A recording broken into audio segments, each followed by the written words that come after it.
Ayodhya, the land of Lord Rama's birth.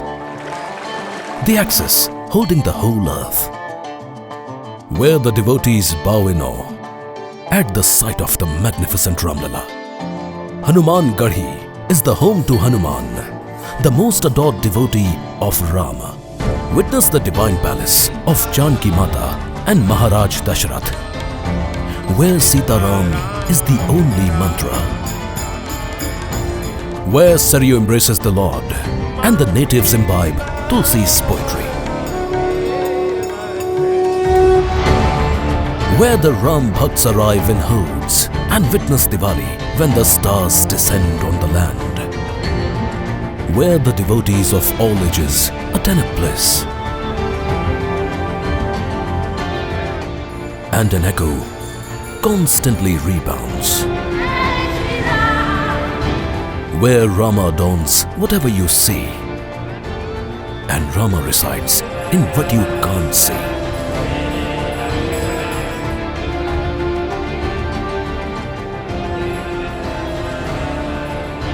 Come all seekers, come all believers, find what you are looking for there is just one address. It is here in Uttar Pradesh.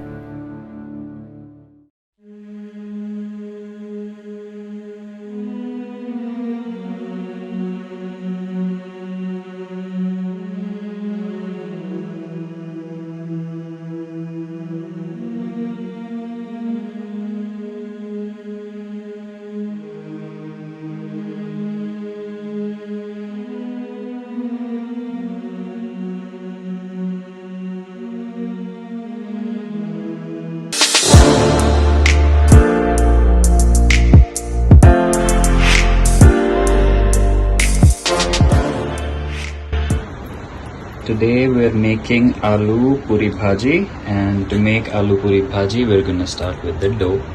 So we need 2 cups flour, and we need 1 tablespoon salt, 1 tablespoon turmeric, 1 tablespoon red chilli powdered if you can. Then we're gonna go ahead and put some semolina, or it's called suji, 2 tablespoons, 3 if you like. And then we're gonna use white sesame seeds. Sprinkle that over. Okay, now we're gonna have some coriander, just a sprinkle, and make it look beautiful when it is fried. And we're also going to grate 1 boiled potato into the dough to make sure that we have that consistency. When we fry it, it becomes crispy, and the consistency and the taste is also something that's really gonna be good. So grate that potato really well. And we're also going to add 2 tablespoons of refined oil, just normal oil if you want to. You can also use extra virgin olive oil. And now we're going to mix everything pretty well.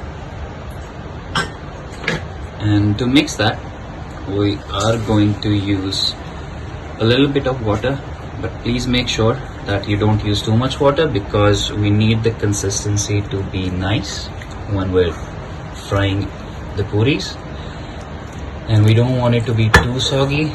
We just want it to hold the dough together. So we're gonna go ahead and keep on mixing water until the dough is in good consistency, and we don't want it to be too laggy or too runny. We just want it to be a little hard. So let's just see how the dough needs to be kneaded.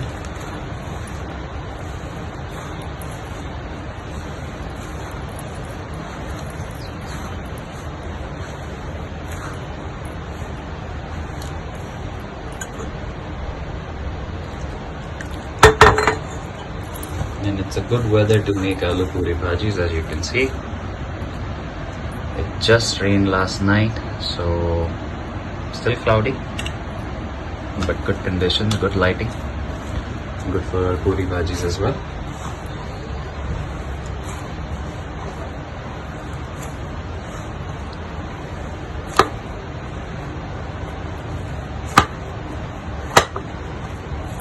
So we'll fast forward the kneading part, and we'll be back when the dough is kneaded to show you how the consistency should be. So now we have the dough ready, and just to give it a final touch, we're going to add 2 tablespoons of oil. Drizzle. And then we're going to knead it again, just to make sure that we get that perfect consistency. Like I said, kneading it again. As you can see, that's the consistency you want.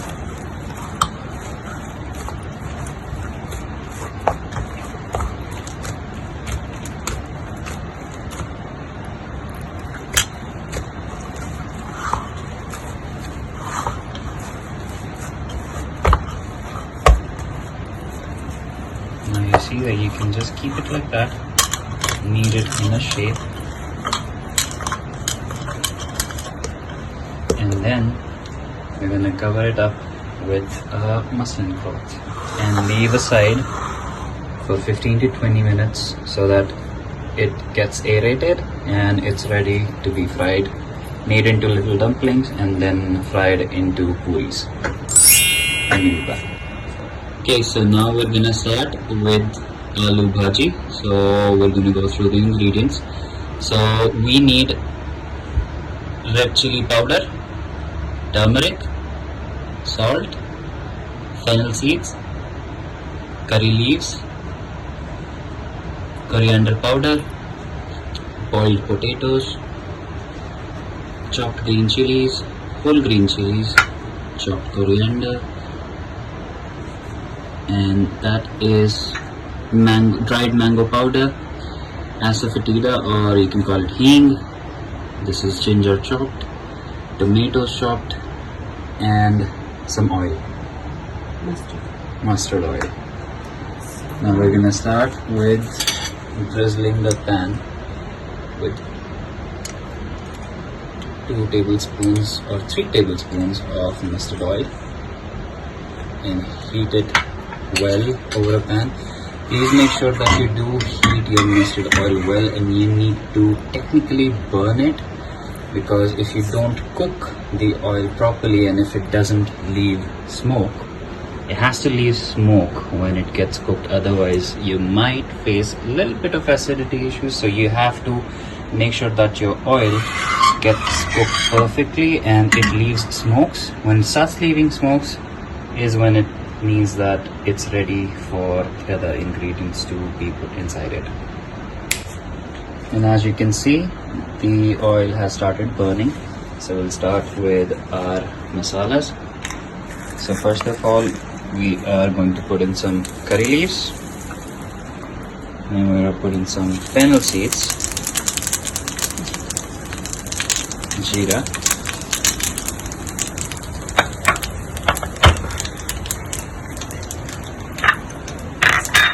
and then we're going to put in some asafoetida or hing,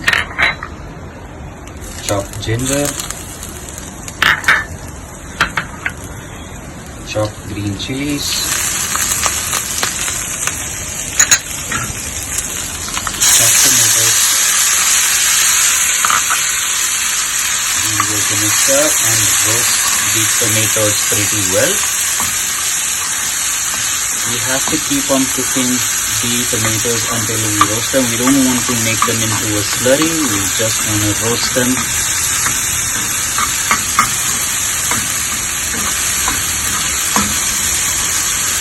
Keep on continuously stirring so that the masala does not burn and stick to the pan.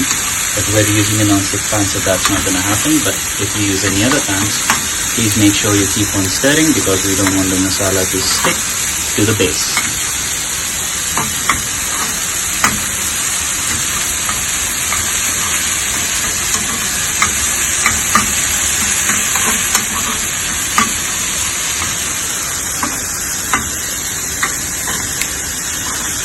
Now we're gonna add 1 tablespoon of salt, 1 tablespoon of turmeric, tablespoon of chopped red chilies, and then this is called Kashmiri lal mirch, that's for color. We're gonna put in some coriander powder for that taste. There it goes. And then roast.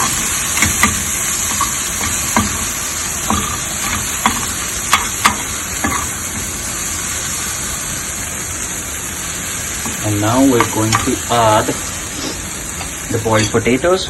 So there's a trick behind adding these boiled potatoes. You don't have to chop them, you have to crush them. Don't crush too much, because if you crush the potatoes too much, when you cook it prolonged over the heat, it's gonna turn into a slurry, and we don't want that to happen.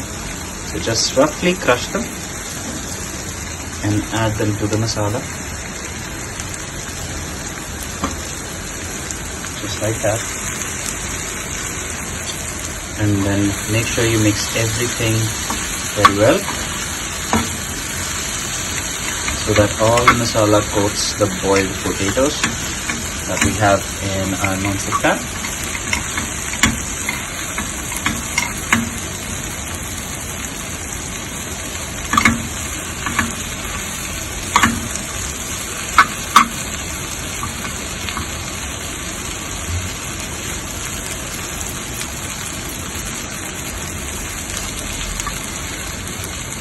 Now we're going to add a little bit of water so that the masala doesn't burn.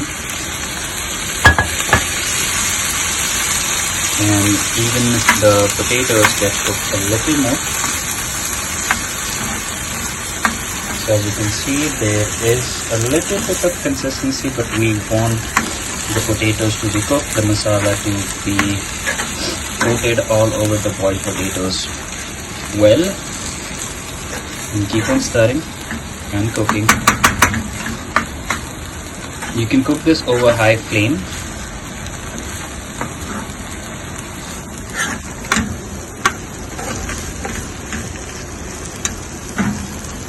I'm gonna add the rest of the boiled potatoes that we had left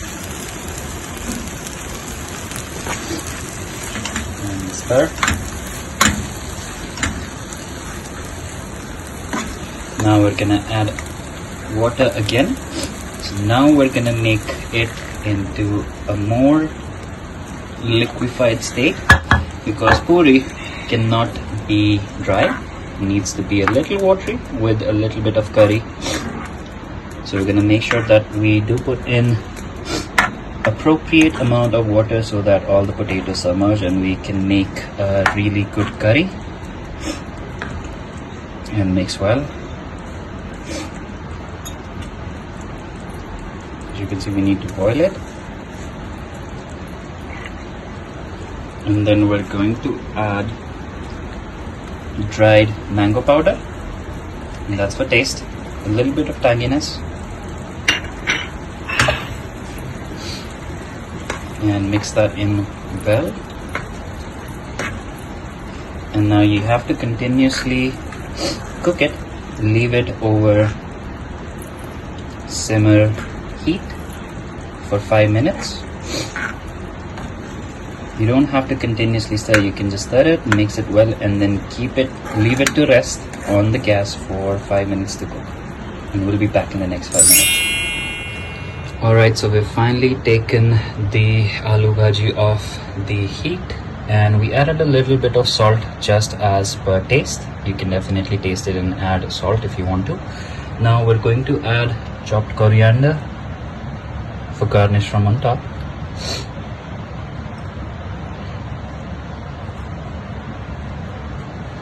And there you have it. That's your aloo bhaji. So that is ready, and that is the consistency that we need. It needs to be a little thick, and you cook it to make sure that it becomes a little thick so that you can grab it with the puri that you're making. Now we'll jump to the puri part. So now we're back to the puris, and as you can see, the dough has got its consistency, and we've got a rolling pin. We've got something called a chakla, and we're gonna roll the puris on the chakla. We have to oil the rolling pin really well, and then make little dumplings like that, and then you are going to flatten it on the chakla and then use the rolling pin to make the shape of the puri. Can be a circle, it doesn't have to be a perfect circle. We need to use a little bit of oil when you do roll that so that it doesn't stick to the surface, and then you need to put it in the oil. Your oil needs to be piping hot so that when you try to make a puri, it gets aerated properly, and just like that, you see how it puffed up, really nice. And then you just have to cook it on both the sides. A little bit of browning is what you need, and use a perforated handle so that the oil goes through it, and that's the kind of color and consistency you want with the puri. You can see the puffiness really well, and when you puncture it, it's gonna have that steam coming inside from it. And we've toppled the aloo puri with a little bit of achar. Here we have the puris, the bhaji, and the pickle, what we call an achar. So there you have it. That is aloo bhaji with puris and pickle. Please make it at home, enjoy the recipe, and cheers.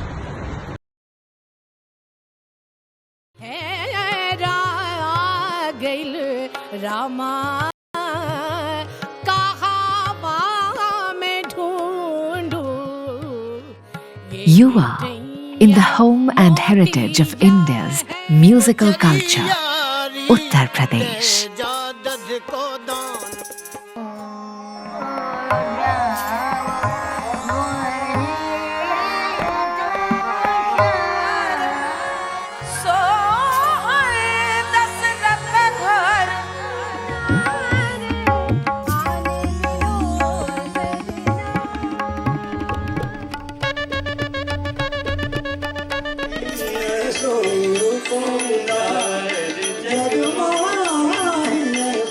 सावन में झुलने गढ़ाई the पिया जिया बहलाई the कसर त काला जाई के समानावा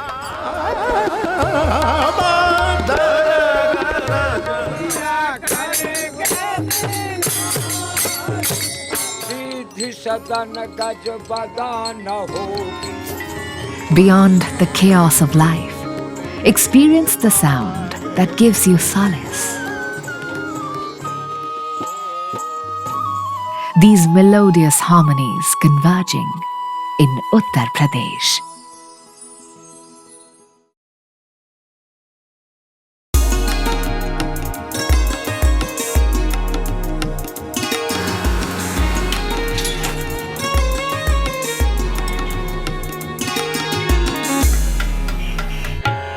Welcome to the land of exquisite tastes, a place where traditions thrive. Craftsmen find expression in an array of intricate works.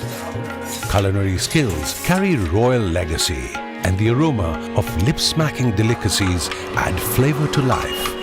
Uttar Pradesh strides ahead in modern times. Born out of a rich past, the artisans here have molded themselves with contemporary times and have yet retained their traditional essence. Uttar Pradesh, a magical land of crafts and cuisines.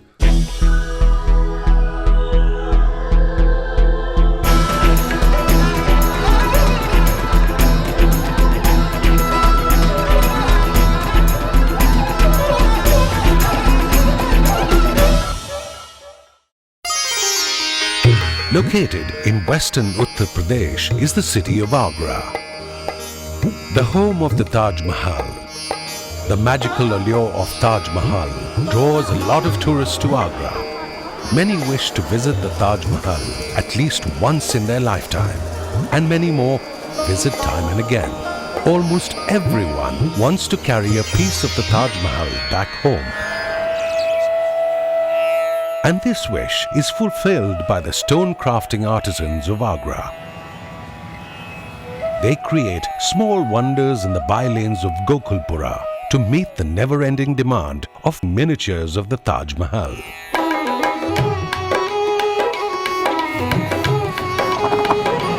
The art of stone crafting is steeped in rich history of the Mughal period. The tomb of Itmat-ud-Dawla, situated on the banks of river Yamuna in Agra, is considered the first fine example of stone crafting. Some even believe it to be the inspiration behind making of the Taj Mahal. For artisans of Gokulpura, stone crafting is not just a means of earning a livelihood, it is also about keeping this ancient tradition alive. Craftsmen carve out various parts of the Taj and later assemble them. The art is a painstaking process and needs persistent dedication to master it. Nearly everyone in Gokulpura is involved in making miniatures of the Taj Mahal. ये 15 कारीगरों के हाथ में से निकलता है। पहले कटाई होती है, फिर कटाई के बाद खराद वाले पे जाता है, खराद वाले के बाद बनैये के पास जाता है, फिर लखइये के पास जाता है, जब आता है तैयार होने के लिए। The stone crafting art has taken creative expression beyond creating small Taj Mahals. The fine art of Pitra Dura, the inlay technique of using highly polished colored stones, has taken Gokulpura to new artistic heights. The connoisseurs of art find these bylanes to be a haven full of lesser-known masters of the art. The craftsmen bring Gokulpura a unique identity on the artistic landscape. I'm here in Agra just checking out the handicraft they've made. There's lots of stuff available, it's all reflecting the Taj Mahal. The intricate details are amazing. I'm going to be taking home this piece of the Taj Mahal today. 50 kilometers from Agra is the quaint town of Firozabad. This town is famous for an important piece of Indian jewellery, the glass bangle. Firozabad is known for glass products, but glass bangles stay at the top of the art. The process of manufacturing these bangles is long and intricate, involving an extremely precise and detailed work. Glass bottles are heated in furnaces at extremely high temperatures until they melt. This molten glass is passed through rollers, which stretches it out like thread. It is creativity in motion. This thread of molten glass wraps itself around the roller and a spring of glass is formed. These bangles are then decorated with embellishments. Most bangle merchants have their own shops and factories. Many of them have been in the business for more than 50 years. ये चूड़ियाँ जितनी भी है ना हम जो बनाते हैं ये 50 लोगों के हाथों से गुजरती हैं और उसके गुजरने के बाद इसमें जो काम किया जा रहा है 50 लोग अपने अपने अलग-अलग अंदाज से अलग-अलग हाथों से प्रदर्शनी करते हैं इसकी. One can find bangles here in various designs and colors. The most popular designs include plain colored bangles, stone engraved, and bangles with gold or silver linings. Bangles complete a woman's wardrobe through all stages of her life, but most importantly during marriage. No wonder many refer to Firozabad as the Suhag Nagri of India. Roughly 230 kilometers north of Firozabad is the brass city of India, Moradabad. In the bylanes of the city, master craftsmen are at work in applying inlay, overlay and applique techniques on metal and brass.